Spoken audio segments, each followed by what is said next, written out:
요 며칠 사이, 그 다음에 한 몇 개월 정도 된 것 같아요. 갑자기 아까도 조금 말씀을 해주셨지만 가계부채 문제 얘기를 정말 많이들 하시더라고요. 네네. 신문지상에서도 그렇고 그러다 보니까 가계부채가 뭐 지금 굉장히 심각한 상황이다. 네. 근데 예. 보시기에 예. 정말 정부가 그렇게 할 만큼 엄청나게 심각한 상황이냐, 아니면 뭔가 이렇게 아까 그 금융위기 이런 것 때문에 하느냐, 뭐 굉장히 서로 의견이 좀 다르실 것 같은데 많은 네. 분들이 우리 실장님께서는 지금 현재 정부가 얘기하고 있는 가계부채의 심각성 네. 어떻게 생각하시나요? 심각하지 않다고 보고 있습니다. 아, 심각하지 않다. 네. 물론 제가 21년 경제전망에서 네. 2021년을 표현하는 네. 하나의 문구로서 부채 경제, 네. debt economy라고 표현을 했습니다. 네. 그것은 총량적인 측면에서 네. 모든 경제 주체, 가계, 기업, 정부가 모두 많은 과다한 부채에 의존하게 되는 그런 경제가 21년일 것이다 라고 표현을 했었습니다. 네. 실제 그런 시대가 왔죠. 네. 왜냐하면 금리가 떨어지면 부채에 대한 의존도가 높아져요. 부채가 왜 빨리 이렇게 증가했는가? 그것은 금리 때문에 그래요. 금리와 부채의 증가 속도가 반대의 방향으로 정확히 매칭이 됩니다. 네. 그렇기 때문에 부채가 이렇게 증가했던 거예요. 저는 굳이 금융위에서 이 가계부채 대책을 마련하지 않아도 네. 부채의 증가 속도는 둔화될 것이라고 보고 있었습니다. 자연스럽게. 자연스럽게. 왜냐하면 금리의 변화에 따라서 가계부채가 자연스럽게 증가 속도가 잡힐 것이라고 보고 있었습니다. 그러니까 총량적인 접근에서도 네. 그렇게 문제가 없다고 생각을 했어요. 그리고 22년 경제 전망에서는 가계부채 문제를 지적을 했습니다. 네. 그럼 뭐가 문제인지를 볼게요. 네. 왜냐면 제가 제 인생에 처음으로 메이저 경제신문, 매일경제신문에 일면에 이름이 나온 적이 있어요. 아, 일면에 이름이 네네. 왜 나오냐면 보통 일면에 이름이 나오려면 좀 불명예스러운 일로 나오잖아요. 그렇잖아요. 그렇죠. 저 같은 이제 평범한 사람이 네. 일면에 나오려면. 네네. 근데 뭐 그런 불명예스러운 일은 아니었고요. 네.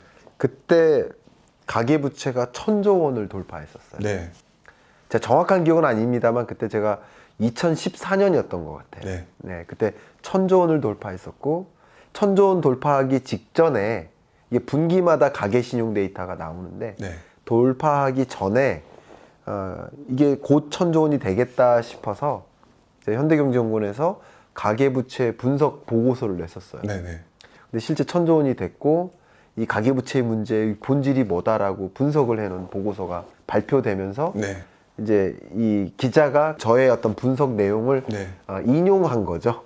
그래서 김광석은 뭐라고 했었다라는 네. 표현이 있었어요. 그때 네. 되게 재밌었는데 한번 생각해 보시면 가계부채가 1,000조 원 돌파한다고 그럴 때 마치 나라가 무너질 것처럼 난리가 났었습니다. 네, 저도 기억이 납니다. 그죠? 그럼 1,100조 원, 1,200조 원, 1,300, 1,400, 1,500, 지금 1,800. 그럼 나라가 무너집니까? 이거 가지고? 안 무너졌네요, 지금까지. 안 무너졌잖아요. 네. 그러니까 이제 가계부채 그러니까 사실 이제 되게 재밌게 네. 국회 국정감사 뭐 이런 거 할 때 네. 아니면 이제 국회의원들끼리 뭐 나라가 이 모양이다라고 뭐 이렇게 지적을 하실 때 가계부채가 1,800조 원을 넘었습니다. 문제입니다. 거기에 문제를 찾을 수 있나요? 저도 사실 가계부채 이해가 자체는 좀 애매한 것 같아요. 그러니까 그것만으로서 문제를 지적하면 안 된다는 네. 거예요. 예를 들면 몸무게가 80kg가 넘었습니다. 그럼 문제입니까? 이 사람의 키를 봐야죠. 그렇죠. 키가 2m면 80kg가 문제가 아니잖아요. 근데 키가 160이면 80kg 문제일 수도 있잖아요. 네. 예를 들면 네네. 그런 식으로 키를 봐야죠. 마찬가지로 가계부채가 1,800조가 문제이다라고 하려면 갚을 수 있는 부채인지 아닌지를 봐야 됩니다. 그 갚을 수 있는 부채인지 여부를 좀 가계부채 부실 여부를 진단해야 되는데 진단하는 방법이 여러 가지가 있습니다. 네. 그 중에 하나가 취약차주라는 개념이 있어요. 그러니까 취약차주의 정의는 다중채무자여야 돼요, 기본적으로. 다중채무자는 이겁니다. 담보대출도 있고 신용대출도 있고 카드론도 있어요. 네. 세 가지 이상의 부채를 짊어지고 있다. 그러면 다중채무자예요. 다중채무자라는 조건은 디폴트고요. 다중채무자이면서 저소득층이거나 분위가 10분위인데 10분위 중에 1, 2, 3분위 저소득층 네. 이거나 혹은 신용 등급으로 10가지 등급이 있는데 저신용 등급. 다중채무자이면서 저소득층이거나 다중채무자이면서 저신용 등급이면 그들을 취약차주라고 합니다. 네. 그 취약차주가 전체 차주 중에 돈을 빌린 가구가 있잖아요. 돈을 빌린 가구 중에 취약차주가 얼마나 되나를 보면 계속 줄어들고 있습니다. 아, 취약차주가 계속 줄어들고 있다. 네. 첫 번째 근거고요.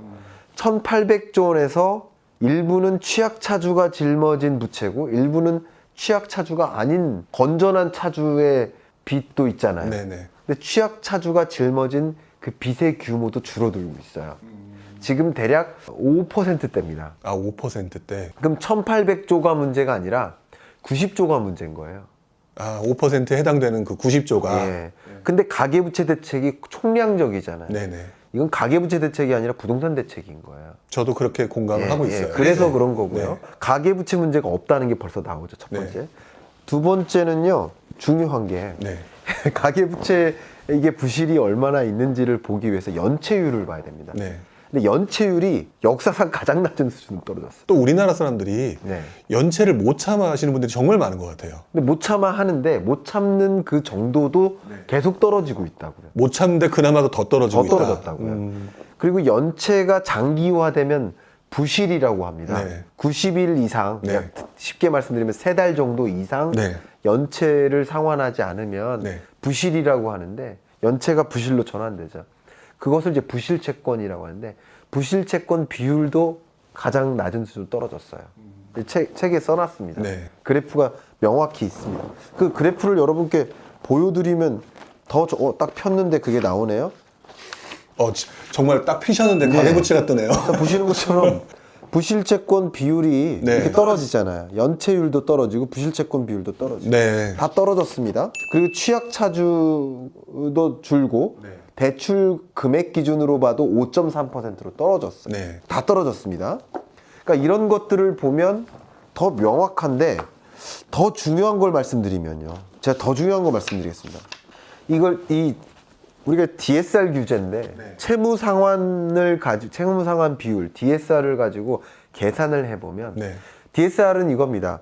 내가 한 달 가처분 소득이 1,000만 원인데 원금과 이자 상환액 더하면 원리금 상환액, 내가 매월 원금과 이자를 200만 원씩 갚고 있는 집이에요. 1,000만 원 중에 200만 원을 빚 상환하는 데 쓰고 있어요. 그럼 그 DSR이 20%인 거죠. 1,000만 원 중에 200만 원, 20%. 네. 이게 DSR인데 이걸 소득 계층별로 구분을 해보면요. 이 5분위 고소득층의 채무상환 비율은 이렇게 안정적이에요. 근데 이 비율이 40%를 넘어서면 고위험군으로 분류를 합니다. 네. 통상적인 금융권의 임계치예요. 네. 근데 오로지 저소득층, 1분위 저소득층만 채무상환 비율이 고위험군에 있어요. 그리고 생각해보면 원래 고소득층은 부채 규모가 커요. 왜냐면 투자 성격의 대출이 있기 때문에. 네네. 근데 저소득층은 투자 성격의 대출이 아니에요. 생계비 마련을 위한 대출이에요. 얼마 안 됩니다. 그러니까 전체 부채에서 채무를 변제하지 못하는 그 채무는 비중이 얼마 안 된다는 걸 말씀드리는 거예요. 또 이제 이것은 소득분위별로 말씀드렸죠. 네. 이제 종사상지별로 종사상지라는 것은 임금 근로자냐 비임금 근로자냐. 네, 네. 비임금 근로자가 세 가지 종류가 있는데 네. 고용주, 자영자, 무급가족 종사자가 있습니다. 네. 어쨌든 이게 비임금 근로자, 쉽게 말하면 자영업자예요. 그럼 자영업자의 채무상환 비율과 이 임금 근로자는 이제 상용 근로자냐, 임시 근로자냐, 일용 근로자냐 이렇게 나눕니다만 어쨌든 상용 근로자의 채무상환 비율은 안정적이에요. 근데 자영업자의 채무상환 비율이 굉장히 높죠. 40%에 근접했습니다.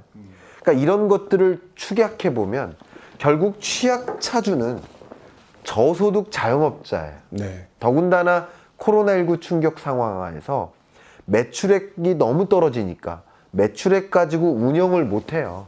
임차료를 다 못 내요. 네. 재료를 못 사와요. 그러니까 이 채무를 변제하기 위해서 혹은 사업을 계속 영위하기 위해서 대출에 의존하는 거예요. 생계형 자영업자들이. 그렇겠네요. 그랬었기 때문에 결국 이 가계부채 대책은 실질적인 가계부채 대책은 총량적인 접근이 아니라 핀셋 정책이어야 된다. 네. 어떤 특정 계층이 가계부채에 의존하지 않으면 버텨낼 수 없는 계층들이 있기 때문에 총량적인 접근에서는 이들이 부채에 의존할 수 없게 만들고 그러면 죽음의 계곡을 건널 수 없게 만들고 또 이들이 특히나 오히려 고위험 대출로까지 연결될 수 있게 만드는 이금융권 혹은 대부 사금융으로 가겠죠. 그쪽으로 갈 가능성까지 만드는 거예요. 왜냐하면 이들은 투자 여부를 결정하는 게 아니고 생계 여부를 결정하는 것이기 때문에 네. 그 빚은 반드시 필요한 계층들이에요. 그렇죠. 근데 고소득층의 대출은 다르죠. 네. 투자 여부를 논하는 것이지 생계를 논하는 게 아니에요. 이미 금리가 상승했기 때문에 굳이 내가 빚에 의존해서 영끌해서 집 살 필요 있나? 가계부채 증가 속도는 둔화될 거라는 거죠. 근데 결국 이 총량적 대출이 이들을 많이 제약할 것이라고 생각되고요. 특히 내 집 마련을 고민했던 네. 그런 실거주자에게도 상당한 압박이 될 수 있고요. 실제 이 가계부채 대책이 차주에 대한 규제도 강화하지만 더 무서운 게 금융기관에 대한 규제도 강화해요. 네. 대출 규모를 한정해요. 분기별로. 그러니까 이것은 실질적으로 대출이 필요한 차주에게 빚을 못 가게 만드는 효과가 발생합니다. 반드시. 총량적 규제가 그래요. 그래서 이건 부동산 정책일 가능성이 굉장히 높고 좀 아쉽습니다. 부동산 정책은 저는 물론 가계부채 대책이나 중앙은행이나 뭐 모두가 해야 될 일이라고 생각하지만 금융위가 해야 될 일이 있고 국토교통부가 해야 될 일이 있는데 가계부채 대책을 너무 모든 정책을 부동산에 포커스를 두고 하는 게 아닌가 하는 좀 아쉬움이 저는 개인적으로 있습니다. 오히려 취약차주가 문제될 수 있는 상황을 더 크게 만들 수 있다. 저는 그래서 그렇습니다. 예, 그래서 여기서 제가 강조하는 것은 그 가계부채 문제가 1800조가 아니라는 거죠. 네. 90조가 문제인 거고 이 90조에 해당하는 가계부채는 고소득층의 부채가 아니에요. 빚 갚을 수 있는 사람이 빚을 얼마든지 지는데 그게 무슨 문제입니까? 네. 자본주의 아닙니까? 네. 얼마든지 빚을 갚을 수 있는 여력이 있는 계층은 충분히 빚을 의존해서 더 투자하고 그래서 경제가 선순환하고 그렇게 만들어줘야죠. 네. 저는 그런 생각을 많이 갖고 있어서 그래서인지 요즘에 정말 그 젊은 세대들, 네. 20, 30세 세대들이 그동안 이제 많이 나왔던 얘기가 사다리 걷어차기인데 네. 이번에 사다리를 완벽하게 무너뜨려 버렸다. 이런 얘기도 나오긴 하더라고요. 그런 게 가장 아쉽습니다. 네. 그러면 네. 사실 오늘 이 방송 자체가 부동산을 좀 관심 있는 많은 분들이 보기는 하는데 네. 그래도 20, 30대가 아마 네. 몇 분 충분히 보실 거라고 생각을 하거든요. 그렇죠. 20, 30대 분들이 확실히 예전보다 좀 달라졌다는 느낌이에요. 네. 자산 시장에 대해서 관심이 되게 많아졌다. 아, 그렇죠. 네. 네. 또 뭐 이렇게 사다리가 조금 애매한 상황이긴 하지만 나름대로 자산 투자에 대해서 관심이 되게 많아지고 있는 이것도 어떻게 보면 시대적 흐름인 것 같은데요. 그럼요. 20, 30대가 그렇다면 지금 약간 좀 힘든 상황일 것 같은데 네. 앞으로 어떤 식으로 방향성을 잡고 투자를 하고 준비를 해야 되는지 이런 부분에 대해서도 시장을 굉장히 오랫동안 보셨잖아요. 네. 그러니까 무언가 좀 되게 조급한 분들이 많거든요. 네. 그런 분들한테 해주실 말씀이 좀 있을 것 같아요. 저는 20, 30대 여러분들께는 네. 투자도 투자인데 네. 삶도 삶이다라고 말씀드리고 싶어요. 네. 왜 그러냐면 제가 어떤 유튜브 채널에서 그런 말씀을 우연히 말씀드리다가 드렸는데 네. 20대의 하루가 60대의 하루와 다르다. 그러니까 20대의 하루하루는 30대, 40대, 50대, 60대 모든 나의 삶을 결정짓는 하루다. 그러니까 부의 증식도 중요하지만 여러분이 나의 역량을 개발하고 또 내가 더 좋은 인재가 되고 사회에 영향력을 행사하는 그런 나 자신에 투자하는 그런 것들도 같이 맞물려야 되지. 투자에 대한 관심은 반드시 필요하지만 하루 종일 주식 차트 보고 있고 그러면 안 된다. 그 말씀을 꼭 드리고 싶어요. 그리고 역시 물론 과거처럼 금리가 높아가지고 저희 부모님께서 어리셨을 때 그때는 그냥 저축만 하면 됐잖아요. 그러니까 자기 역량 개발만 신경 쓰면 됐어요. 근데 중요한 것은 자산 가치의 상승 속도가 소득의 증가 속도보다 빠르기 때문에 그냥 내가 열심히 살아가는 것만으로는 부자가 될 수 없다라는 네. 것을 강조하고 싶고요. 그렇기 때문에 앞에 말씀드린 것처럼 하루 종일 주식 차트 보고 어디에 투자해야 될지 어제 사고 오늘 팔지 이거 고민하는 게 아니라 자산 관리 혹은 재테크라는 것을 염두에 두고 재테크를 올바로 잃지 않는 투자를 할 수 있는 방법에 대해서 본질적인 그 공부 그것을 하시는 준비를 하셨으면 좋겠고요. 그리고 이 모든 자산 관리는 경제에서부터 비롯된다. 경제에서부터. 네, 경제에서 시작이다. 제가 첫 책이 경제 읽어주는 남자인데요. 그 책에서 강조했던 문장이 있는데 그 문장을 매년 경제 전망할 때 또 씁니다. 그 문장이 뭐냐면 경제를 모르고 투자하는 일은 눈을 감고 운전하는 것과 같다. 경제를 모르고 눈 감고 운전하시면 안 됩니다. 왜냐하면 앞에 자산 가치의 증가 속도가 소득의 증가 속도보다 더 빠르다라고 말씀드렸는데 그러면 내년의 자산 가치는 더 얼마나 오를까? 그 자산 중에 금값이 오를까? 국제 유가가 오를까? 부동산이 오를까? 채권이 오를까? 주식이 오를까? 주식 중에 특히 어떤 종목이 오를까? 그 각각의 개별 자산의 가치가 얼마나 오를지는 경제가 결정져요. 경제를 공부하는 과정에서 나와요.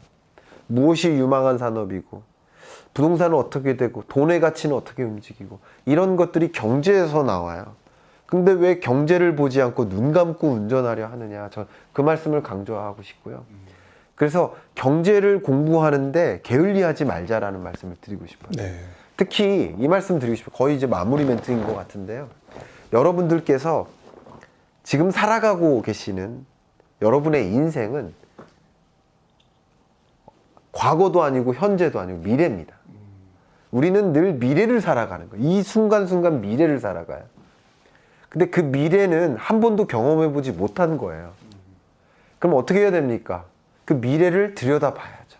우물 속에 계시지 마시고요. 우물 밖으로 나와서 다른 우물은 어떻게 돌아가는지를 보셔야 돼요. 제가 이런 표현도 한 적이 있어요. 세계 경제 안에 한국 경제가 있고 한국 경제 안에 나의 경제가 있다.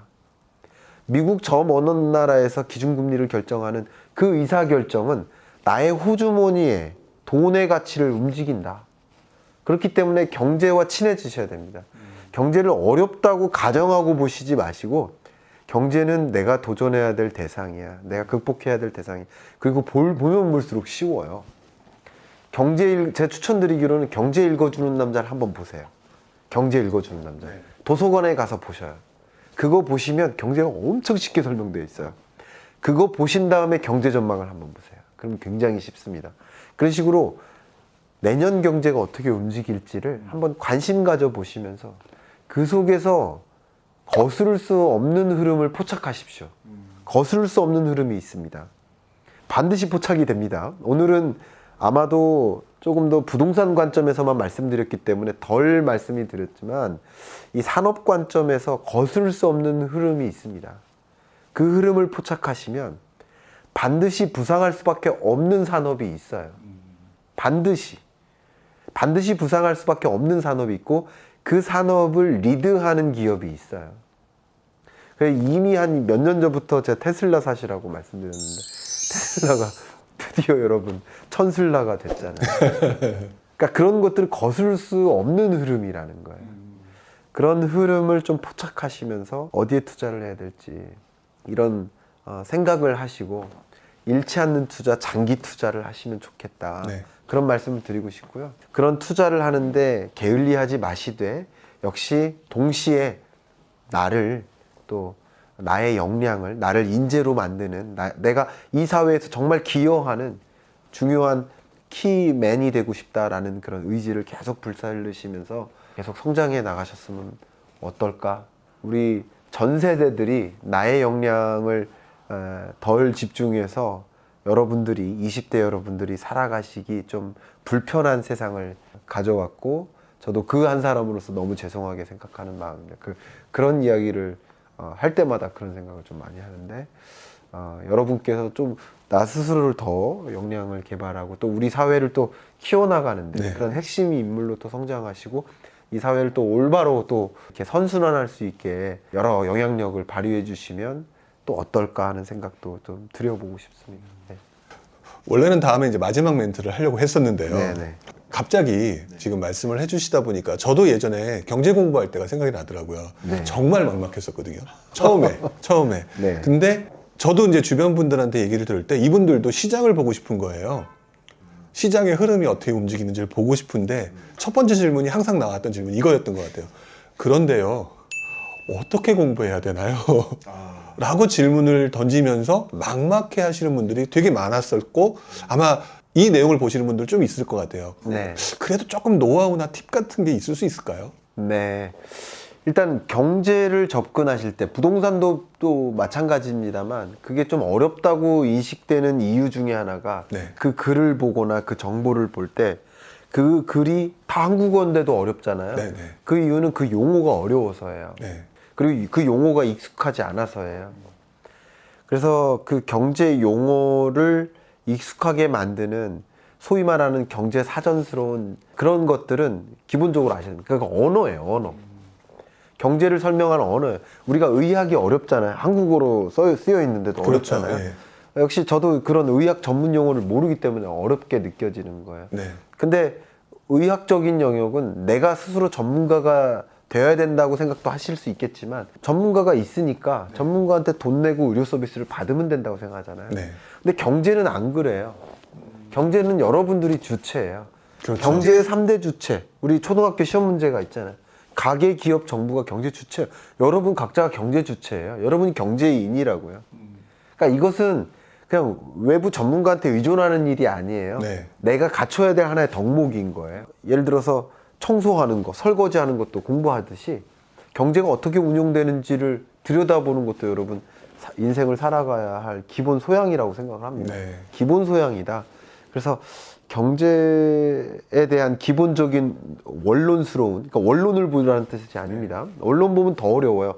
왜냐하면 저도 이제 학교에서 학생들을 가르치고 있지만 경제하고 원론 보면 답답한 게 이 순간에 보고 단 한 번도 나타나지 않을 용어들이 이만큼 쌓여 있습니다. 이 수업 시간에 보고 이 수업 시간 끝나면 단 한 번도 만날 일이 없는 용어들이 굉장히 많아요. 네. 경제학 원론은 경제학 박사가 될 사람들이 그 경제학을 또 연구할 사람들이 공부해야 될 자료에 해당돼요. 네. 그러니까 그걸 보시면 더 어려워지실 수도 있고요. 네. 경제 읽어주는 남자라는 교양서를 읽으시라는 뜻은 꼭 반드시 그건 아닙니다만 도서관에 가시면 그게 있을 겁니다. 네. 예. 그래서 그런 책을 좀 보셔서 경제 용어를 좀 쉽게 가져가시고 그 경제 원리도 쉽게 가져가시고 그 다음에 이런 경제 전망서 같은 것들을 이제 보신다면 쉽게 이해가실 것이고요. 그런 과정에서 이제 신문지상에서 등장하는 네. 뉴스상에서 등장하는 그런 여러 가지 공급망 대란이다, 인플레이션이다 이런 여러 용어들이 이제 쉽게 다가가실 것이고 그런 것들을 이제 여러분의 삶처럼 매일 설거지 하듯이 네. 매일 청소하듯이 매일 경제의 순환을 나의 삶의 일부로서 가져가시면 어떨까? 그러면 이제 경제와 친구가 되시지 않을까요? 아유, 좋은 말씀 감사드립니다. 네. 자, 이제 마지막으로 이제 한 가지 이제 질문을 또 드리고 싶은데요. 이제 2021년이 정말 100일도 안 남았습니다. 그리고 이제 앞으로 다가올 2022년인데요. 아까 20대, 30대 분들은 공부 되게 열심히 해야 된다라고 말씀하셨는데 마지막으로 우리 일반인들, 경제 주체 우리 일반인들이 앞으로 이 채널을 이제 보고 계신 분들일 텐데 내년도를 준비하기 위해서 뭐다라고 딱 부러지게 말씀하실 수는 없지만 어떤 부분을 좀 신경 쓰고 봐라라고 할 부분이 분명히 네. 있을 것 같다는 생각은 드는데 네. 네. 어떤 부분이 있을까요? 그 부분을 마지막에 말씀해 주시는 걸로 마치는 걸로 하겠습니다. 정말 너무나 많은데요. 네. 뭐 그래도 저는 이 말씀을 드리고 싶어요. 돈의 가치의 움직임을 보셔라. 돈의 가치의 움직임. 네, 돈의 가치. 이게 왜냐면 부동산 가치가 어떻게 움직일까? 네. 그런 것을 볼 때는 뭐 이쪽 지역과 이쪽 학군이나 막 이런 걸 보시면서 네. 이 부동산 가치가 어떻게 움직일지 막 본단 말이에요. 네. 근데 그런 자산의 가치가 어떻게 움직일지를 보기 이전에 돈의 가치가 어떻게 움직일까를 먼저 보셨으면 좋겠습니다. 그 돈의 가치라고 하는 거는 네. 조금 더 쉽게 설명이 되지 않을까요? 그러니까 금리와 그러니까 금리. 테이퍼링과 네. 통화 정책의 움직임, 시중금리의 움직임 이런 것을 보셨으면 좋겠고요. 네. 그래서 경제 읽어주는 남자에서는 제가 심지어 금리란 돈의 가치, 네. 물가란 물건의 가치 이렇게 설명을 해놨습니다. 그러니까 금리의 움직임은 곧 돈의 가치의 움직임이고 네. 이 잠실 아파트 가격이 뭐 20배 올랐다 이런 말씀을 하시는데 잠실 아파트 가격만 20배 오른 게 아닙니다. 네. 새우깡도 그렇게 올랐어요. 네. 맛동산도, 짜장면도 모든 물건이 같이 올랐어요. 물론 어떤 특정 자산은 더 많이 올랐을 수도 있지만 네. 모든 자산의 가치가 다 같이 올랐다. 이 얘기는 모든 자산의 가치가 안 올랐다고 봐도 돼요. 반대로 돈의 가치가 떨어졌다고만 생각하셔도 좋아요. 네. 그러면 돈의 가치가 어떻게 움직이는지를 보시면 결국 물건의 가치, 자산의 가치가 어떻게 움직일지 큰 흐름을 보실 수 있는데, 제가 처음에 모두에 말씀드렸던 것처럼 2020년에 이토록 가파르게 자산 가치가 상승한 적이 없다고 말씀드렸는데, 반대로 이토록 가파르게 돈의 가치가 떨어진 적이 없었어요. 다른 말로 이토록 가파르게 금리가 떨어진 적이 없었어요. 이토록 가파르게 유동성이 공급됐던 적이 없어요. 하늘에서 돈이 떨어진 거죠. 네. 그토록 가파르게 돈의 가치가 떨어지는 과정에서 그토록 가파른 부동산 가격 상승이 있었던 거예요. 네. 이걸 먼저 보셔야 된다는 거죠. 부동산이 어디가 오를까를 보는 게 중요한 게 아니라. 그게 아닙니다. 네. 일단 먼저는 내년에 금리는 어떻게 움직일까? 다시 말해 돈의 가치가 어떻게 움직일까? 좀 먼 미래에는 돈의 가치가 어떻게 움직일까라는 것을 먼저 스탠스를 보시고, 네. 돈의 가치는 장기적으로는 계속 하락할 것으로 보고 있습니다. 네. 왜냐면 30년 전에 500원과 지금 500원은 달랐듯이 앞으로 또 30년 후에 500원의 가치는 거의 뭐 0이 될 가능성이 있다고 생각하는데, 네. 그러니까 돈의 가치는 기본적으로 우하향할 거라고 생각해요. 그러나 이게 어제, 오늘, 지난달, 이번 달 혹은 올해, 다음 해는 또 다른 얘기예요. 네. 항상 플럭추에이션은 있기 때문에, 그리고 그 정도가 또 다르기 때문에 네. 돈의 가치의 움직임을 먼저 보시고, 그 다음 어떤 특정 자산의 가치가 또 어떻게 움직일지를 보시는 이런 것들이 이제 경제를 보는 시작이지 않을까. 재테크 관점에서 네. 그게 시작이지 않을까 생각합니다. 네. 오늘 마지막 해주신 말씀, 돈의 가치의 흐름을 봐라. 그리고 그 기반에는 금리가 깔려 있다. 이렇게 말씀을 좀 정리를 해주셨는데요. 앞으로도 여러분들께서 자산 투자를 하시는 데 있어서 조금 더 어떤 특정 자산의 움직임 그 자체보다는 돈의 가치의 움직임을 조금 더 집중해서 보셨으면 하는 생각입니다. 오늘 이 자리에 나와주셔서 감사의 말씀드리고요. 나중에 또 기회가 되면 또 한번 모셔서 또 좋은 말씀을 듣고 싶습니다. 그렇게 하겠습니다. 예, 오늘 나와주셔서 고맙습니다. 초대해 주셔서 감사합니다. 네, 고맙습니다. 네.